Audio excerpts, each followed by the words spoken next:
produk pers sekarang memiliki tantangan? Ya. Kenapa disebut memiliki tantangan? Karena ada penantang baru yang model-model begini.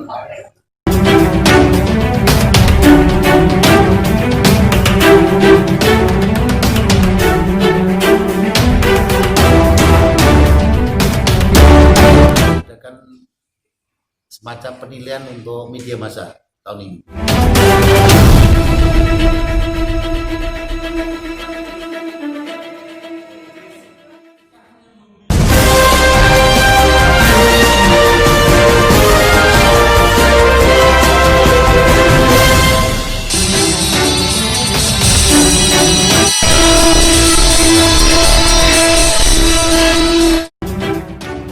Seiring dengan perkembangan zaman, teknologi dan informasi berkembang sangat pesat.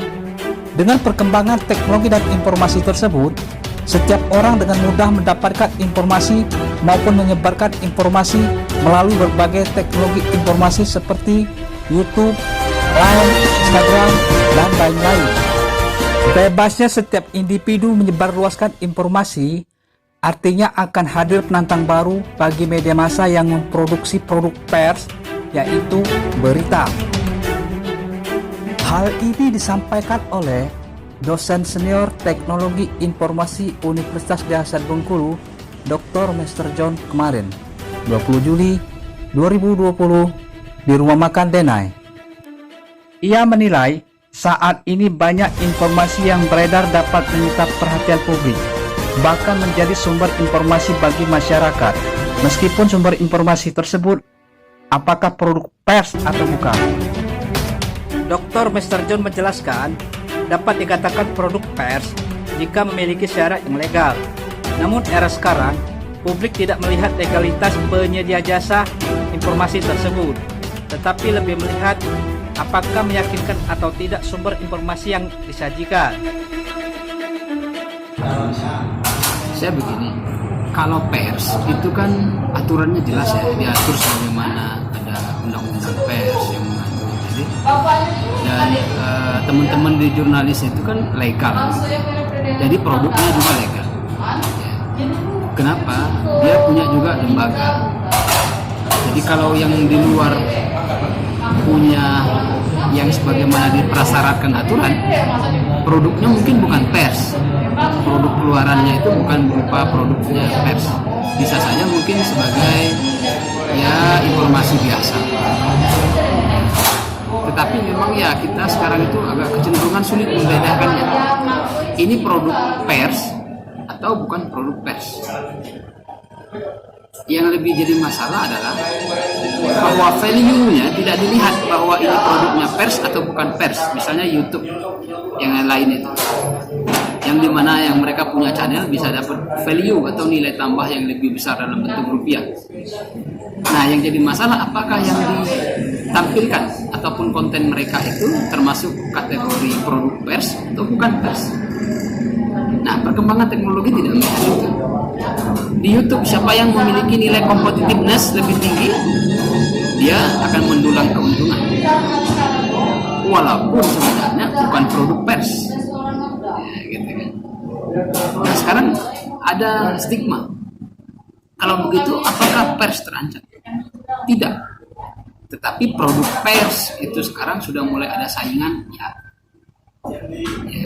kita lihat sekarang pemilik akun YouTube terbanyak di Indonesia itu bukan orang pers, produknya juga bukan pers, tetapi dia mendapat nilai tambah atau value dari videonya yang di YouTube itu kapitalisasinya lebih dari apa yang kemungkinan kita lihat di produk-produk pers. Seperti yang kita ketahui, banyak produk yang bukan pers, tetapi aktualisasi, akuratisasi dari pemberitaan yang disampaikan itu lebih meyakinkan masyarakat. Bagaimana? Ya, jadi begini. Contohnya yang bukan pers itu ada banyak, misalnya kalangan selebritis. Saya sebut saja misalnya inisialnya D. Misalnya. Nah itu dia punya channel di Facebook, di YouTube, mengundang narasumber, lalu bisa ditayangkan secara live di Instagram, di Facebook, di YouTube, ya. Dan penikmatnya, gitu ya, sharing dari relay stasiun, bukan stasiun, relay dari rilis videonya itu tinggi. Maka di situ bisa masuk iklan dan seterusnya. Sehingga yang punya channel itu punya pendapatan. Nah, yang jadi masalah itu apakah produk pers? Ya bisa dilihat saja aturan. Ya atau bukan. Saya tidak bisa menyebutnya kalau misalnya itu bukan produk pers, kita belum tahu juga. Teman-teman lah yang tahu. Tapi lebih concern saya adalah apakah produk pers sekarang memiliki tantangan? Ya. Kenapa disebut memiliki tantangan? Karena ada penantang baru yang model-model begini. Menyikapi perkembangan teknologi era sekarang, Ketua Persatuan Wartawan Indonesia (PWI) Provinsi Bengkulu, Zaki Antoni, berpendapat pengelola media harus mengikuti perkembangan zaman. Selain itu, Zaki Antoni berpendapat perusahaan pers harus berada di garda terdepan dalam menyajikan informasi. Bukan justru sebaliknya, perusahaan pers menjadi follower media sosial, memberitakan yang sudah viral di media sosial. Kemudian, Zaki Antoni mengingatkan insan media menghadapi problem ini harus memperkuat karya jurnalistik demi mempertahankan kepercayaan masyarakat. Hal ini disampaikan oleh Zaki Antoni saat membuka acara bimbingan teknis bahasa bagi insan media di Hotel Nala 16 Juli 2020 kemarin. Ini perkembangan ini yang harus kita ikuti, yang harus kita sikapi supaya kita karya-karya pers kita tetap menjadi rujukan masyarakat. Sekarang jujur saja, masyarakat itu sudah mulai beralih ya sebagian, khususnya masyarakat perkotaan. Ada salah satu akun ya, juga nggak usah saya sebutkan ya, itu followernya itu sangat banyak sekali, tapi dia bukan perusahaan pers itu ya, tapi dia menyajikan informasi secara rutin gitu ya, dan aktual, dan sekarang saya perhatikan justru dipercaya masyarakat, dia mampu meraih kepercayaan masyarakat keras itu. Salah satunya Bengkulu Info ya. Bengkulu Info. Jadi informasi masyarakat percaya. Nah, sementara trust, kepercayaan itulah yang paling berharga bagi kita wartawan, bagi kita yang bekerja pada perusahaan pers. Ancaman juga bagi dunia pers kalau kita tidak mengupgrade diri. Ya. Orang melakukan wawancara, orang melakukan menyebarluaskan informasi, menjadi reporter, tapi dia cukup menggunakan channel YouTube. Sementara itu, Kepala Kantor Bahasa Bengkulu, Karyono, menilai perusahaan pers di Provinsi Bengkulu berjalan stabil. Dijelaskan oleh Karyono, insan media di Provinsi Bengkulu besar keinginan untuk maju. Hal ini dibuktikan oleh setiap kali diundang bimbingan teknis banyak yang merespon positif dan banyak yang hadir.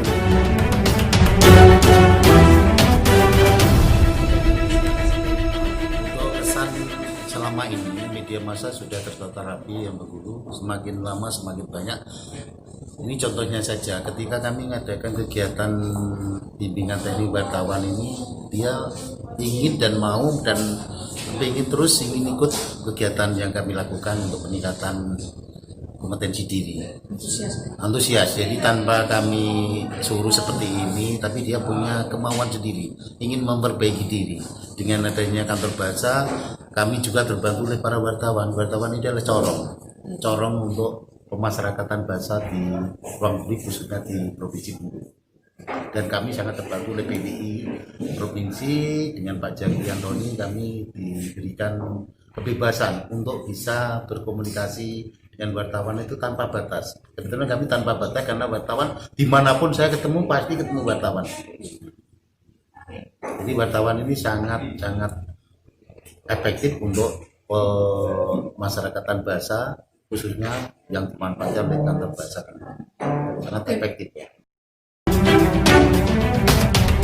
Disampaikan oleh Karyono, usai pembukaan bimbingan teknis bagi insan media kemarin, pihaknya akan melakukan penilaian produk pers di lingkungan Provinsi Bengkulu.